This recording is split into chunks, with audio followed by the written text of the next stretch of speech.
हम लोग का बेल्ट्रॉन का फॉर्म भरने के लिए सबसे पहले हम अपने मोबाइल के गूगल क्रोम बॉक्स में आएंगे और वहाँ पे सर्च बॉक्स में लिखेंगे बेल्ट्रॉन। बेल्ट्रॉन लिखने के बाद हम इसे सर्च कर देंगे। सर्च करने के बाद हमें इस प्रकार का इंटरफेस आएगा और फर्स्ट में ऊपर में लिखा हुआ है बेल्ट्रॉन और हमें वहाँ बेल्ट्रॉन पे क्लिक कर देना है। क्लिक करने के बाद हमें इस प्रकार का कुछ इंटरफेस दिखाई देगा और ऊपर पे लिखे हुए लेटेस्ट अपडेट पे जाकर हम लोग को क्लिक करना है। तो लेटेस्ट अपडेट पे क्लिक करने के बाद हमें कुछ इस प्रकार का इंटरफेस लिख दिखेगा जिसमें लिखा हुआ है रजिस्टर लिंक फॉर BSEDCA-DEO 2024। अब हम इस दिए हुए लिंक पर जाकर क्लिक करेंगे। ऐसा क्लिक करने के बाद हमें कुछ इस प्रकार का इंटरफेस आएगा। इस प्रकार का इंटरफेस आने के बाद हमें इस ब्लू लाइन पे क्लिक करना है। दिए गए ब्लू लाइन को हम लोग क्लिक करते हैं तो इस प्रकार का कुछ हमें आगे इंटरफेस दिखता है। और इस दिए गए इंटरफेस में अगर हमें शुरू से यूज़र आईडी और पासवर्ड है तो हम लोग इसमें यूज़र आईडी और पासवर्ड देंगे, नहीं तो हम नीचे बटन पे आके न्यू रजिस्टर हियर पर क्लिक करेंगे। अगर हमारे पास पहले से है तो उसमें यूज़र आईडी और पासवर्ड देंगे।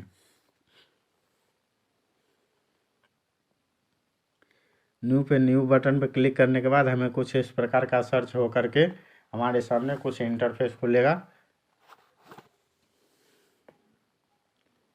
इस प्रकार इंटरफेस खुलने के बाद हम इस बटन को क्लोज कर देंगे।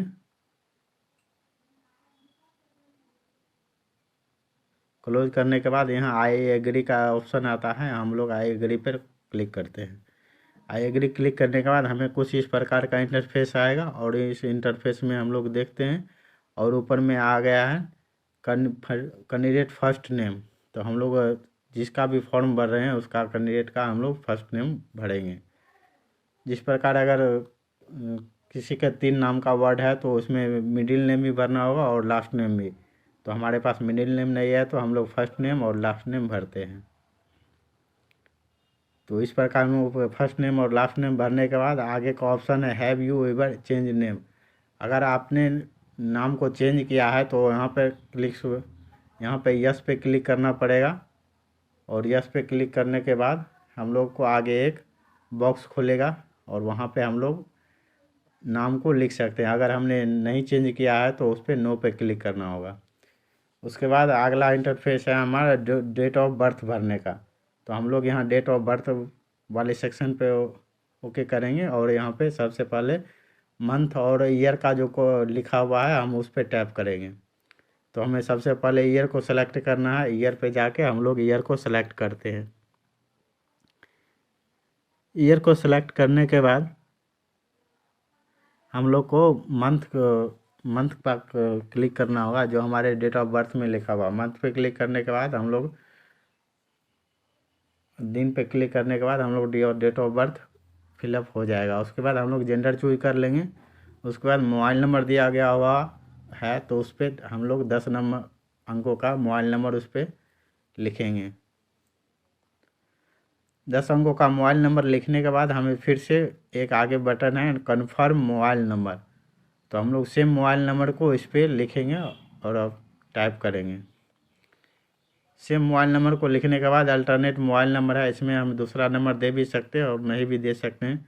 उसके बाद अगला ऑप्शन है ईमेल एड्रेस का। तो हम लोग इसमें ईमेल एड्रेस को भरते हैं। तो ईमेल एड्रेस को भरने के बाद हम लोग फिर से आगे के बॉक्स में जाएंगे और आगे का बॉक्स में लिखा हुआ है confirm email address. Confirm email address में भी हमें सेम ही जिस प्रकार हम लोग ऊपर में टाइप कर रहे हैं उसी प्रकार हम लोग नीचे में भी ईमेल को सबमिट करेंगे। उसके बाद सबमिट करने के बाद हमें अगला ऑप्शन एक जनरेट OTP का आ रहा है, हम लोग उस पर क्लिक करेंगे। जनरेट OTP पर क्लिक करने के बाद हमें इस प्रकार का कुछ कैप्चा फिल करने के लिए आएगा और उसमें मुझे 7 अंक का कैप्चा उसमें लिखना हो। तो हम लोग इस 7 अंक का कैप्चा में हम लोग इसमें इंटर कर रहे हैं।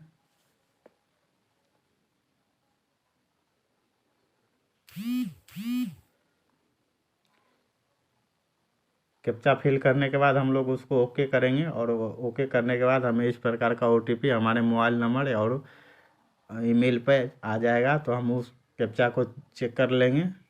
और हम अपने दिए गए इस इंटर OTP में उस दिए गए कैप्चा को हम लोग यहाँ पे भरेंगे। तो हम लोग मैसेज बॉक्स में जाते हैं, मैसेज बॉक्स में जाकर मैसेज को चेक करते हैं तो हमें मैसेज में इस 6 अंक का OTP आता है। तो इस 6 अंक का OTP हमें इस बॉक्स में फिलअप करना होगा।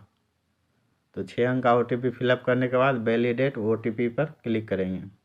वैलिडेट OTP पर क्लिक करने के बाद हमारा ये सक्सेसफुल हो जाएगा और हम अगले बटन पे जाएंगे।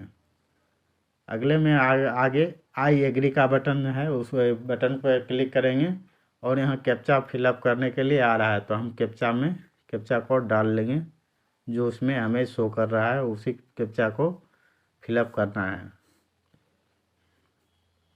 अगर हम इस कैप्चा को सही ढंग से फिलअप नहीं करते हैं तो हमारा आगे का प्रोसेस नहीं होगा। तो हम लोग इसको कैप्चा को फिर से करते हैं।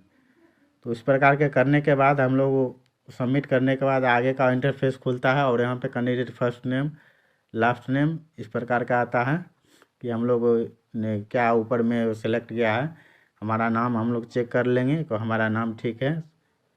तो हम लोग ने नेम नहीं चेंज किया तो उसमें सही देख लेंगे। डेट ऑफ बर्थ ठीक है, जेंडर ठीक है, मोबाइल नंबर और ईमेल एड्रेस को देखने के बाद हम लोग सबमिट बटन पे क्लिक करेंगे। सबमिट बटन पे क्लिक करने के बाद हमें कुछ इस प्रकार का इंटरफेस आएगा ओके और क्लोज बटन करने का। तो हम लोग ओके पर क्लिक करेंगे।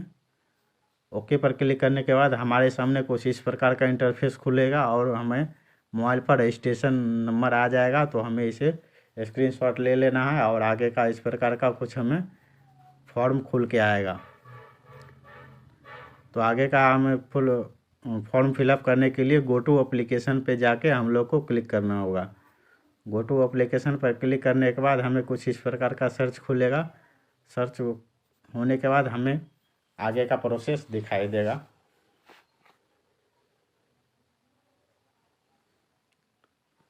कुछ इस प्रकार का इंटरफेस खुलने के बाद हमें इस बटन को क्लोज कर देना होगा और आगे का हम लोग इसमें जो भी जानकारी है इसमें फिलअप करेंगे।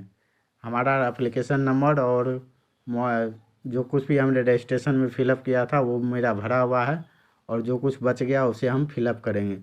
इसमें मैरिटल स्टेटस पूछ रहा है, आप मैरिड हैं या अनमैरिड हैं, तो आप जो भी है उसमें सेलेक्ट कर सकते हैं। उसके बाद फादर्स या हस्बैंड नेम का पूछ रहा है। अगर आप मैरिड हैं तो आप अपने हस्बैंड का नेम से दे सकते हैं, आप अपने अन्यथा फादर का नेम। उसके बाद मदर का नेम हमें यहाँ पे फिलअप करना होगा।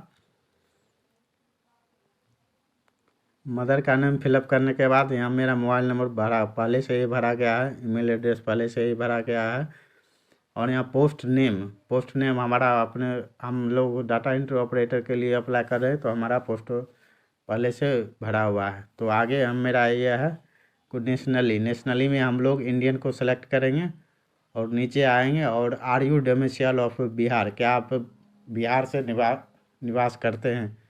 अगर आप बिहार के हैं तो यहाँ पे यस करेंगे। यस करने के बाद आपको रिजर्वेशन कैटेगरी पूछ रहा है। रिजर्वेशन कैटेगरी में you are general, EWS, BC1, BC2, SC और ST, आप जो भी कैटेगरी से हैं आप उसमें भर सकते हैं। तो हम लोग अपना कैटेगरी सेलेक्ट कर ले रहे हैं इसमें BC1। तो हम लोग BC1 सेलेक्ट करने के बाद अगला इंटरफेस में आते हैं। तो अगला इंटरफेस में है category certificate details. Category certificate details में हमें अपने कास्ट के बारे में देना है। अगर हम लोग BC1 BC2 में आ रहे हैं तो हमें नॉन क्रीमी का सर्टिफिकेट इसमें लगाना है। अगर हम जनरल का रहे तो जनरल सर्टिफिकेट लगाना है और EWS से हैं तो EWS का सर्टिफिकेट इसमें हमको देना है।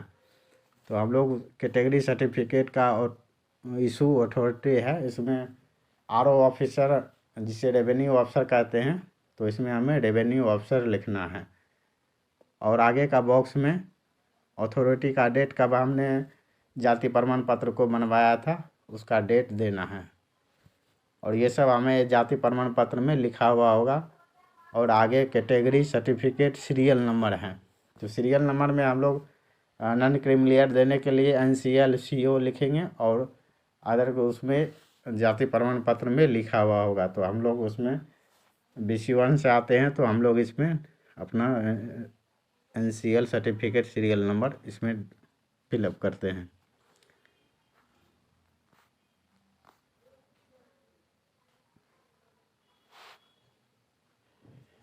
हम लोग NCL सर्टिफिकेट इसमें फिलअप करने के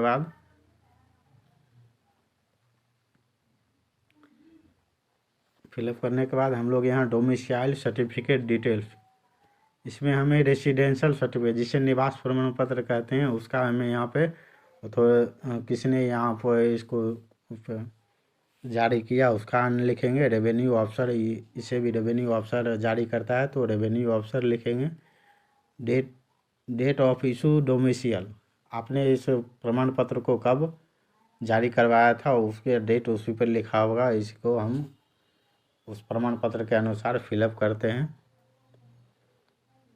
उसके बाद हम डोमिसाइल सीरियल नंबर है तो सीरियल नंबर में हमें डोमिसाइल सीरियल नंबर लिखेंगे। BRCCO 2023 में हम लोग ने बनवाया था 2023, और उसके सामने ही एक 5-6 अंक का कोड आएगा, उसमें कोड को उसको लिखना है जो आपके निवास प्रमाण पत्र में पहले से ही लिखा हुआ होगा। उसके बाद मार्क ऑफ विजिबल आइडेंटिफिकेशन, तो आप इसमें एक पहचान चिन्ह दे सकते हैं कि आपके शरीर पे कटा का निशान या तिल का निशान होगा तो हमें इसमें पूरी जानकारी को भरना है। तो हम इसमें अपना एक पहचान चिन्ह दे रहे हैं। तो a cut mark on right hand, तो हमारे दाहिने हाथ में एक कट का निशान है जो कि कभी मिटेगा नहीं और दिखाई देता है। तो हम पहचान चिन्ह को फिलअप करने के बाद यहाँ पे एक ऑप्शन है please select type of identification, हमें एक पहचान पत्र टाइप का कुछ देना है, जैसे हमें pan card, driving licence, voter ID, passport या फ़ोटो अटैच बैंक पासपोर्ट या कोई भी ID यहाँ पर दे सकते हैं। तो हमें आधार कार्ड है तो हमें आधार कार्ड सेलेक्ट करने के लिए एनी फ़ोटो ID का इशूड बाय गवर्नमेंट अथॉरिटी पे क्लिक करना होगा और ID टाइप में लिख देना है आधार कार्ड। आधार कार्ड लिखने के बाद हमें 12 अंकों का एक आधार कार्ड पे नंबर लिखा हुआ होगा और उसे हम फिलअप करते हैं। ID नंबर को हमें फिलअप कर देते हैं। तो 12 अंक का कोड फिलअप करने के बाद हमें अगला box I am volunteer submitting my identity proof of, इस पर क्लिक कर देना है। इस पर क्लिक करने के बाद हमारा अगला ऑप्शन सेव एंड नेक्स्ट का आता है। तो हम लोग सेव एंड नेक्स्ट पे क्लिक करते हैं। क्लिक करने के बाद हमारा डेटा सक्सेसफुल हो गया और यहाँ ओके पर हम लोग क्लिक करते हैं। ओके पर क्लिक करने के बाद हमें कुछ इस प्रकार का एक इंटरफेस दिखेगा। यहाँ पे पूछ रहा है कि आप विकलांग कोटा से निवास करते हैं। तो अगर आप विकलांग हैं तो इसमें यस के देकर आप पूरी जानकारी को भर सकते हैं। अगर आप विकलांग नहीं है तो इसमें नो को टिक करेंगे। नो को टिक करने के बाद हमें कुछ आगे का बटन बैक और सेव एंड नेक्स्ट है तो हम लोग सेव एंड नेक्स्ट पे क्लिक करेंगे। सेव एंड नेक्स्ट पे क्लिक करने के बाद हमारा डेटा सक्सेसफुल सबमिट हो गया है। उसके बाद हमारे एड्रेस के बारे में पूछा जा रहा है जिसे हम अपने एड्रेस के आधार कार्ड में दिए गए एड्रेस के अनुसार हम लोग फिलअप करेंगे। तो यहाँ हम लोग एक एक करके अपने एड्रेस के अनुसार यहाँ पे हम लोग फिलअप कर ले रहे हैं। सबसे पहले एड्रेस लाइन 1 में है तो हम लोग अपना एड्रेस दे देते हैं।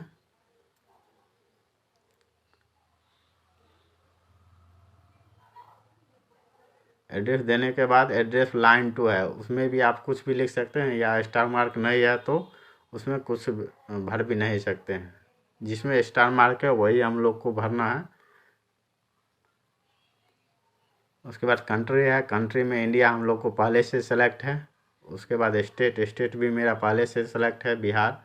और यहाँ पे डिस्ट्रिक्ट पूछा जा रहा है, आप जिस भी डिस्ट्रिक्ट से बिलोंग करते हैं उस डिस्ट्रिक्ट को आपको इसमें फिलअप करना है और आपको अपने एरिया का पिन कोड इसमें जमा करना है। जो आपका एरिया का पिन कोड है तो पिन कोड देने के बाद उसके बाद आगे का कोरेस्पोंडेंस एड्रेस और अस्थाई पता पूछ रहा है। अगर हम एक ही जगह पर निवास कर रहे हैं जन्म से तो हम लोग को सेम इसमें भी भर देना है। अगर आप दूसरे जगह पर रह रहे हैं तो आप इसमें एड्रेस को फिर से फिलअप कर सकते हैं। तो हम लोग एक ही जगह पे निवास कर रहे हैं, तो हम यहाँ पे फिलअप कर ले रहे हैं।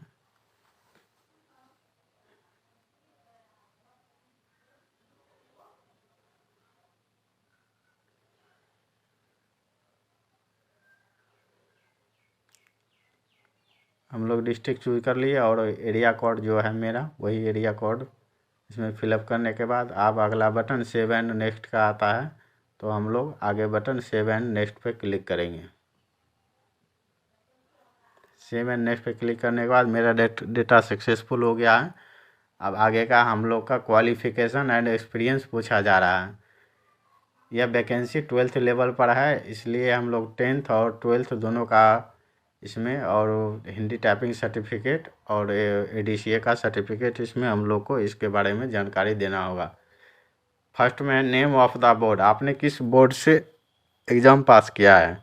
बिहार बोर्ड में BSEB पटना होता है, तो हम लोग बिहार बोर्ड से पास किए हैं तो BSEB पटना लिख देंगे। आप जिस स्कूल से पास किए हैं तो उसके बाद स्कूल या इंस्टीट्यूट के नेम में है, तो वहाँ पे आप स्कूल या इंस्टीट्यूट के नाम दे सकते हैं। हम लोग हाई स्कूल से पास किए हैं तो हम अपना स्कूल का नाम यहाँ पे इंटर कर दे रहे हैं। उसके बाद आपको 10th में कितना मार्कशीट परसेंटेज आया है, तो परसेंटेज भी दे सकते हैं। बिहार बोर्ड के लिए परसेंटेज है, तो हम लोग परसेंटेज पे क्लिक करेंगे और आपको 10th में कितना मार्क्स प्राप्त हुआ है, जो मार्क्स मेरा प्राप्त हुआ वो हम इसमें इंटर कर दे रहे हैं। और पूरा एग्ज़ाम कितने नंबर का था वो नंबर हम इसमें डालने के बाद आगे का बटन क्लिक करने के बाद हमें स्वयं ही परसेंटेज ऑफ मार्क्स इसमें डिटेल्स भरा जाएगा। और आगे का हम लोग ईयर ऑफ पासिंग देने वाले हैं। तो जब हमने इस 10th पास किया है तो उसका ईयर हमें यहाँ सेलेक्ट करना होगा। वहाँ सेलेक्ट करने के बाद अब एसेंशियल क्वालिफिकेशन डिटेल्स, इसमें हमें 10+2 का क्वालिफिकेशन भरना है। 10+2 के क्वालिफिकेशन के लिए आगे नेम ऑफ द बोर्ड पूछा जा रहा है, तो हम लोग BSEB पटना, हम लोग बिहार बोर्ड से 12th पास किए हैं तो BSEB पटना इसमें लिख दे रहे हैं। उसके बाद स्कूल या इंस्टीट्यूट का नेम पूछा जा रहा है, तो हम जिस स्कूल से पास किए हैं उस स्कूल का नाम इस पर देना होगा। तो हम लोग उस स्कूल का नाम इस पर एंटर कर लेते हैं। अगला ऑप्शन आता है सब्जेक्ट का, आप 12th में किस विषय से पढ़े हैं, साइंस, कॉमर्स या आर्ट्स से जो भी लिए हुए हैं। अगर साइंस में जो जो सब्जेक्ट उसमें आपके मार्कशीट पे लिखा हुआ होगा, या आर्ट्स में जो सब्जेक्ट लिए हो वो मार्कशीट पे लिखा हुआ होगा, या कॉमर्स से जो भी क्षेत्र से आप पास किए हैं उसको सारा डिटेल्स इसमें देना होगा। तो हम लोग ने साइंस किया तो साइंस में फिजिक्स, इसको हमें फिजिक्स लिख लेना होगा, केमिस्ट्री, और इस सब को हमें बड़े अल्फ़ाबेट के बड़े अक्षरों में लिखना है। Physics, chemistry, biology, mathematics, Hindi और इंग्लिश।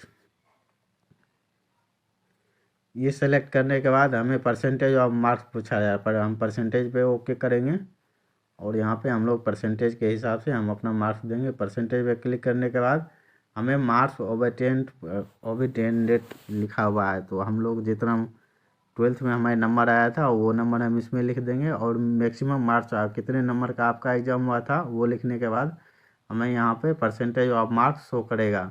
उसके बाद आपने 12th कब पास किया था उस ईयर को इसमें सेलेक्ट करना है। उस ईयर को सेलेक्ट करने के बाद हम लोग नीचे के बॉक्स में आएंगे और यहाँ पे टाइपिंग मीडियम डिटेल्स पूछा जा रहा है। टाइपिंग मीडियम हिंदी है, इंग्लिश है, और हिंदी और इंग्लिश है। तो इसके लिए बेल्टोन के लिए हमें हिंदी और इंग्लिश की ज़रूरी है, तो हिंदी और इंग्लिश में हम लोग टिक आउट कर देंगे। उसके बाद रिक्वायर्ड कंप्यूटर और BCDM कोर्स है, तो हमें इसमें 1 साल का कंप्यूटर कोर्स है और DDEO course qualified from BSDM 400 घंटे।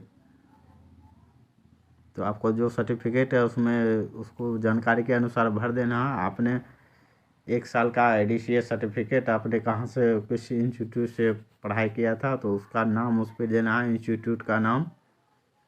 तो हम लोग इंस्टीट्यूट का नाम इस पर फिलअप कर ले रहे हैं।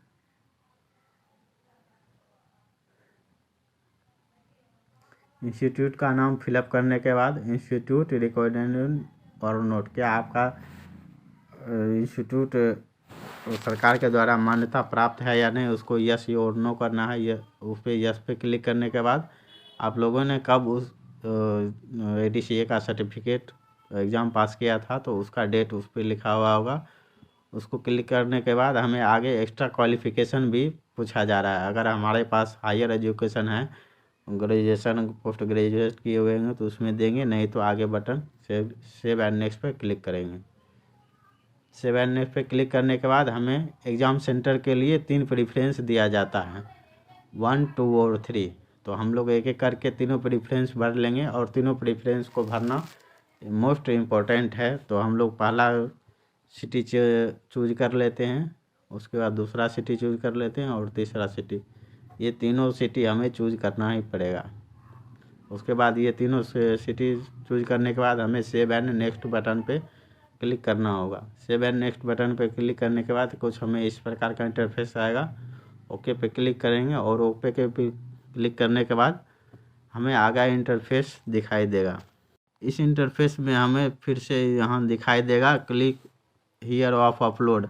आप अपने पासपोर्ट साइज का फ़ोटो 6 महीने से पीछे का नहीं दे सकते हैं, 6 महीने के बाद का होना चाहिए। इसलिए हम लोग यहाँ पे नया पासपोर्ट साइज फ़ोटो यहाँ पे फ़ोटो को कटिंग कर लेते हैं और कटिंग करके इसमें अपलोड करना पड़ेगा। उसके बाद आगे दिया हुआ अपलोड योर स्कैन सिग्नेचर। हम लोग सिग्नेचर हिंदी या इंग्लिश मीडियम में जो जैसा आप सिग्नेचर करते हैं उस प्रकार का यहाँ पे लिखा हुआ है। तो इसमें हमें ब्लॉक लेटर का यूज़ नहीं करना है। जिस प्रकार आप लोग साइन करते हैं उस प्रकार साइन करके फ़ोटो खींच के JPG PNG जिसमें है उसमें यहाँ पे अपलोड करना पड़ेगा। उसके बाद यहाँ पे हमें upload your state domicile certificate, हमें निवास प्रमाण पत्र देना है। निवास प्रमाण पत्र का हमें PDF बना के इसमें अपलोड कर देना है। उसके बाद NCL सर्टिफिकेट है, NCL सर्टिफिकेट देने के बाद 10th का मूल प्रमाण पत्र पूछा जा रहा है। उसके बाद 10th का मार्कशीट पूछा जा रहा है। उसके बाद एसेंशियल क्वालिफिकेशन सर्टिफिकेट 12th का हमें मूल प्रमाण पत्र देना है।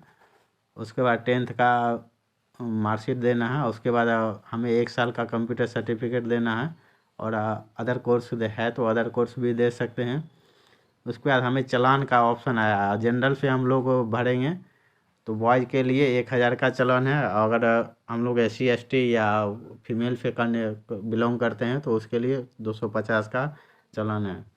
तो हम लोग 1000 पे चालान कटेगा तो हम लोग इस सारे फॉर्म को फिलअप कर लेते हैं और यहाँ पे नीचे पे आके एक कैप्चा कोड दिखाई देगा। कैप्चा कोड को फिलअप करते हैं। कैप्चा कोड फिलअप करने के बाद हमें आगे का सबमिट बटन का क्लिक है और प्रीव्यू बटन का। हम लोग एक बार फॉर्म को देखने के लिए प्रीव्यू बटन पे क्लिक कर सकते हैं। प्रीव्यू बटन क्लिक करने के बाद देख सकते हैं। उसके बाद हम लोग आगे का सबमिट का बटन क्लिक करने के बाद हमारा पेमेंट का प्रोसेस होगा। पेमेंट प्रोसेस होने के बाद हम लोग का फॉर्म फिलअप हो जाएगा और वहाँ से हम लोग का नोटिफिकेशन मोबाइल नंबर पर भी आ जाएगा और उसके बाद हम लोग इस फॉर्म को फिर से सुरक्षित रख लेंगे।